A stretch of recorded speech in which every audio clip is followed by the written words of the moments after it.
दोस्तों, क्या दलित समाज गाजल मूली है? जिस तरह से उन्हें काटा जा रहा है, सरकारें नज़ारे देख रही है। आखिर क्यों नहीं बोल रही है? संविधान, डेमोक्रेसी, राजनीति सबकी हत्या हो रही है। दलित नेताओं को मारा जा रहा है। ऐसा क्यों हो रहा है? जब हमने तमिलनाडु के प्रदेश अध्यक्ष, जो बसपा के प्रदेश अध्यक्ष थे, उनकी हत्या हुई, तब हमने एक वीडियो बनाया था। और हमने ही नहीं, पूरे देश में मीडियाओं ने भी और सोशल मीडिया ने भी खूब खबरें चलाई। लेकिन क्या हुआ? 4-5 महीने होने को हैं, अभी उनको इंसाफ नहीं मिल पाया। दूसरा मामला फिर से हो चुका है हरियाणा में, ये भी आपको बताएंगे। और यूपी में तो लगातार ऐसे जघन्य अपराध होते रहते हैं। यूपी सरकार बिल्कुल दलितों के मामले में फेल हो गई है। आपको बता दें कि यूपी में योगी आदित्यनाथ बीजेपी की सरकार है। बीजेपी के कार्यकाल में लगातार पर डे, चाहे फिर दलित लड़कों की हो या दलित बच्चियों की, लगातार लूट, हत्या, मर्डर, रेप कांड, तमाम ऐसे जघन्य अपराध होते रहते हैं। तो इसके लिए आपको सरकारें सही चुनना है, ये भी आपको बताएंगे। और बहुजन समाज के लिए खुशखबरी की खबर है, वो भी आपको बताएंगे। भोपाल से खबर है। तो ये तमाम बड़ी खबर जिस पर बातचीत करेंगे। चलिए वीडियो शुरू करते हैं। नमस्कार दोस्तों, मेरा नाम पराग है और आप सभी का मैं बहुत बहुत स्वागत करता हूं। दोस्तों, आखिर सवाल वही है कि दलितों के नेताओं की सिक्योरिटी सरकार क्यों नहीं ले रही है? लगातार दलितों के ऊपर अत्याचार हो रहा है, लूट, हत्या, तमाम ऐसे जघन्य अपराध हो रहे हैं। सरकारें क्यों नहीं बोल रही? क्या कभी बसपा के शासनकाल में ऐसा हुआ था यूपी में?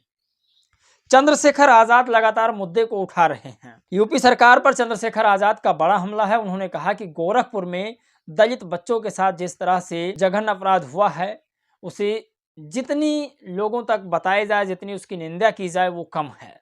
चंद्रशेखर आजाद आगे लिखते हैं कि गोरखपुर में सहजनवा थाना क्षेत्र में 2 दलित बच्चों की जिस तरह से हत्या हुई है, वो बहुत ही शर्मनाक है।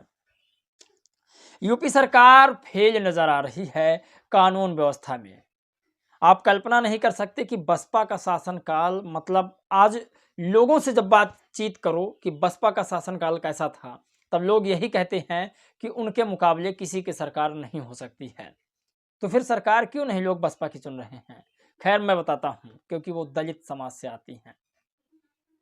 इस देश की राजनीति बिल्कुल जातिवादी हो चुकी है। जाति देखकर लोग वोट देते हैं, जाति देखकर लोग सरकार बनाते हैं, जाति देखकर लोग विधायक, मंत्री, सांसद बनाते हैं। खबर हरियाणा से आपको लेकर चलते हैं और बड़ी खबर बताते हैं कि हरियाणा में बीएसपी के रहे प्रत्याशी और बीएसपी के प्रदेश प्रभारी बिलास रज्जू माजरा को गोली मारकर जान ले ली गई। हरियाणा में कानून व्यवस्था नाम की कोई चीज नहीं है। संविधान के लिए बड़ा खतरा है हरियाणा में, दलितों के लिए बड़ा खतरा है, और देश के कई राज्यों में जहां जहां बीजेपी कांग्रेस की सरकार है। आप कल्पना नहीं कर सकते कि बीजेपी अकेले इसमें भागीदारी नहीं है। काशीराम साहब ने शायद सही कहा था, एक सांपनाथ है तो दूसरा नागनाथ है। जहां पर कांग्रेस की सरकार है, वहां पर भी मटका छूने पर लोगों को मारा जा रहा है, मोछ रखने पर मारी जा रही है, और अपने पार्टी का नेतृत्व करने पर भी मारा जा रहा है। आपको बता दें कि प्रदेश अध्यक्ष जो तमिलनाडु के थे, अमरीश स्ट्रॉन्ग साहब, वहां की सरकार एम के स्टालिन की है और गठबंधन की सरकार है। लेकिन वहां पर भी एम के स्टालिन साहब के कार्यकाल में बसपा के प्रदेश अध्यक्ष की हत्या होती है, फाइल क्लोज हो जा रही है, उस पर कोई बोलने वाला नहीं है। यहां तक कि बसपा के अधिकारी अब भी नहीं बोलते हैं। महीना 2 महीना तो लगातार मामले को हाईलाइट किया जाता है, उसके बाद मामला बिल्कुल चुंबक की तरह चपक जाता है, यानी ठप हो जाता है। तो आप अपने हिसाब से नेता चुनिए, जाति देखकर नेता ना चुनिए। और क्योंकि आपको नेता बनाना है, अपने रक्षक को बनाना है, ना कि रिश्तेदारी निभानी है। दरअसल आपको बता दें कि इसे भी गौरवपाल ने लिखा कि हरियाणा से बड़ी खबर है, बीएसपी के रहे प्रत्याशी और बसपा के प्रदेश प्रभारी बिलास रज्जू माजरा को गोली मारकर जान ले लिया गया है। हरियाणा में कानून नाम की कोई डर नहीं है। जब नेता ही सुरक्षित नहीं है तो आम जनता का क्या होगा? ये सबसे बड़ी खबर आ रही है। और कल से ये खबर इतनी हाईलाइट है कि सारे टीवी अखबार इसे चला रहे हैं। लेकिन आप देख लेना, 2 दिन बाद इस खबर को बंद कर दिया जाएगा।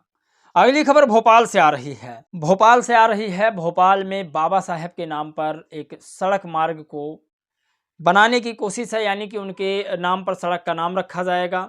दरअसल आपको बता दें कि भोपाल में जो नवनिर्माणित जीजा फ्लाईओवर था, उसका नाम बाबा साहब भीमराव अंबेडकर के नाम पर बीजेपी वाले रखने वाले हैं।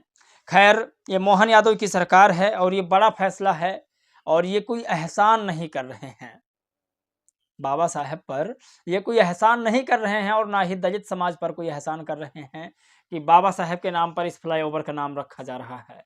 आपको बता दें, जितने बीजेपी के आईटी सेल वाले हैं, उन लोगों ने इतना ज़्यादा इस मामले को उठाया है कि हर मोबाइल में इस खबर को पहुंचा दिया गया है। मैं इसीलिए कहता हूं आईटी सेल का होना बहुत ज़रूरी है बसपा के लिए। तो हर खबर, फ्लाईओवर और चाहे छोटी से छोटी खबर हो, बड़ी से बड़ी खबर हो, बाबा साहब के नाम पर हो या बहुजन महापुरुषों के नाम पर हो, आईटी सेल वाले बिल्कुल बॉल की तरह उछाल रहे हैं। तो मैं फिर कह रहा हूं, कोई एहसान नहीं कर रहे हैं। जब बसपा की सरकार थी यूपी में, तब आप लोगों ने कार्यकाल उसका देखा।